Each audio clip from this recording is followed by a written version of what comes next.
हीरा एक प्रकार का रत्न है। विभिन्न नगों एवं रत्नों में सबसे अद्भुत हीरा हुआ करता है, लेकिन कोहिनूर को सभी हीरों का राजा माना जाता है। कोहिनूर, जिसे गोलकुंडा भारत की एक खान से निकाला गया था, कई लोग इसे आंध्र प्रदेश के गुंटूर जिले के कोल्लूर खान से मानते हैं। कोहिनूर ये फारसी का लफ्ज है जिसका अर्थ होता है रोशनी का पहाड़। मूल रूप से ये 186 कैरेट का था, लेकिन वर्तमान में 105.6 कैरेट यानी लगभग 21.600 ग्राम का है। हीरे जवाहरात मोती विभिन्न नग वगैरह में कोहिनूर का इतिहास काफी पुराना है। दोस्तों, कोहिनूर का इतिहास करीब 5000 साल पुराना है। अपने लंबे इतिहास में ये कई बार अपने हाथ बदल चुका है। कई मुगल बादशाहों और फारसी शासकों से होता हुआ ये हीरा ब्रिटेन शासन के अधिकार में चला गया और अब ये उनके खजाने में शामिल है। आपकी नॉलेज के लिए बता दूं कि कोहिनूर अभी तो ब्रिटेन में है, मगर कई देश इस पर अपना होने का दावा कर रहे हैं। भारत के साथ पाकिस्तान और अफगानिस्तान ने भी इस पर अपना होने का दावा किया।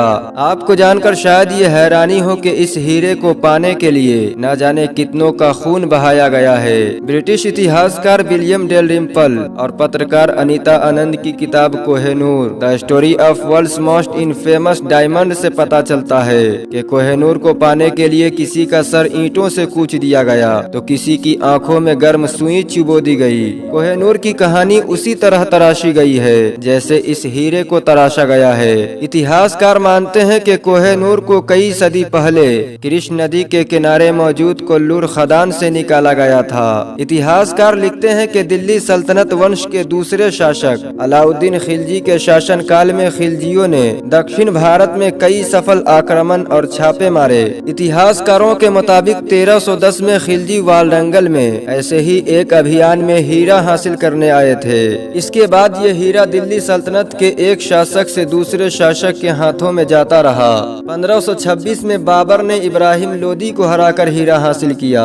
बाबर ने अपने आत्मकथा में इसका जिक्र करते हुए कहा कि ये हीरा 187 कैरेट का था। 1739 में जब फारसी शासक नादिर शाह ने मुगलों की राजधानी दिल्ली को लूटा तो पूरी दिल्ली लूटकर अफगानिस्तान ले गया, जिसमें कोहिनूर भी शामिल था। इतिहासकार लिखते हैं कि नादिर शाह ने जिस राजमुकुट को लूटकर अफगानिस्तान ले गया, उस राजमुकुट की कीमत उस वक्त ताजमहल से 4 गुना ज्यादा थी। आपको बता दें कि नादिर शाह ने ही इस हीरे का नाम कोहिनूर रखा था। जब 1747 में नादिर शाह मारा गया तो कोहिनूर उसके पोते के पास चला गया। 1751 में उसने अफगान साम्राज्य के संस्थापक अहमद शाह दुर्रानी को सौंप दिया। 1809 में दुर्रानी का पड़पोता शाहजूदा अफगानिस्तान का राजा बना। उसने पंजाब के राजा रंजीत सिंह को सौंप दिया, जिसने बदले में दुर्रानी को अफगानिस्तान के सिंहासन को वापस जीतने में मदद की। रंजीत सिंह के बाद खड़क सिंह के पास गया। एक शासक से दूसरे शासक के हाथों बदलता हुआ कोहिनूर 5 साल के दलीप सिंह के हाथ में आया।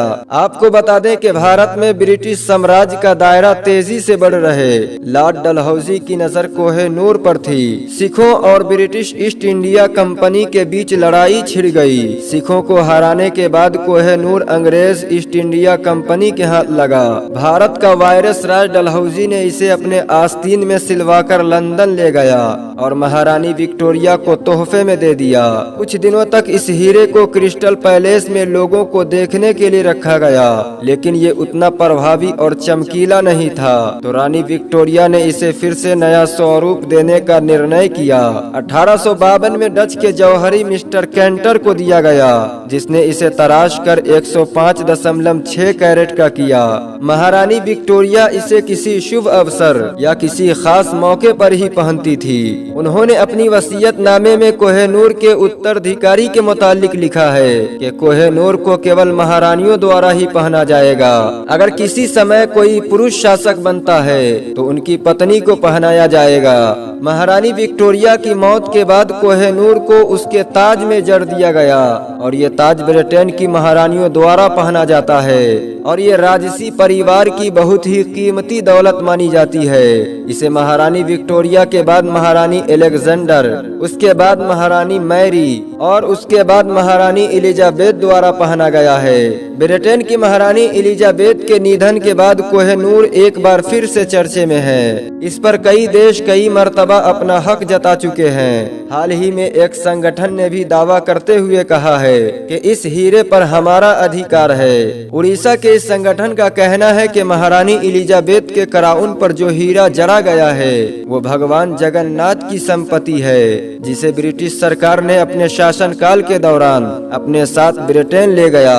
कोहिनूर पर कई देश अपना हक जता चुके हैं। 1947 में जब भारत आजाद हुआ तब भारत ने अंग्रेजों से कोहिनूर वापस मांगा था, लेकिन ब्रिटिश सरकार ने कहा कि लाहौर शांति संधि के दौरान रंजीत सिंह ने कोहिनूर ब्रिटिश सरकार को तोहफे में दिया था, इसलिए इस पर कोई मोल भाव नहीं हो सकता।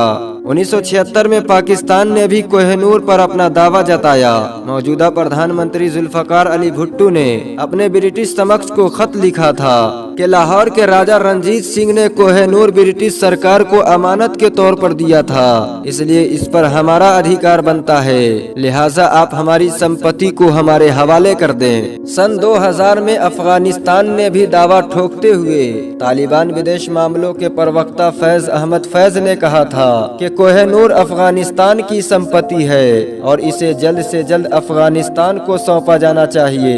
इन्होंने कहा कि इतिहास गवाह है कि कोहिनूर अफगानिस्तान से भारत गया और फिर भारत से ब्रिटेन, इसलिए अफगानिस्तान कोहिनूर का ज्यादा हकदार है। कोहिनूर लौटाने के संबंध में जुलाई 2010 में ब्रिटिश प्रधानमंत्री डेविड कैमरून ने कहा था कि ब्रिटिश सरकार अगर सभी देशों के दावे को मानते हुए उनके अमूल्य रत्न एवं वस्तुएं लौटाती रहे तो वो दिन दूर नहीं है कि ब्रिटिश म्यूजियम अमूल्य धरोहर से खाली हो जाए। दोस्तों, आपको क्या लगता है, कौन से देश का दावा इस हीरे पर ज्यादा मजबूत है और भारत की सरकार इस हीरे को लाने के लिए क्या कर सकती है? कमेंट बॉक्स में अपनी राय जरूर बताएं। अगर ये वीडियो अच्छी लगी हो तो लाइक और शेयर जरूर करें। ऐसी और वीडियो देखने के लिए हमारे चैनल को सब्सक्राइब करें, घंटा जरूर दबाएं।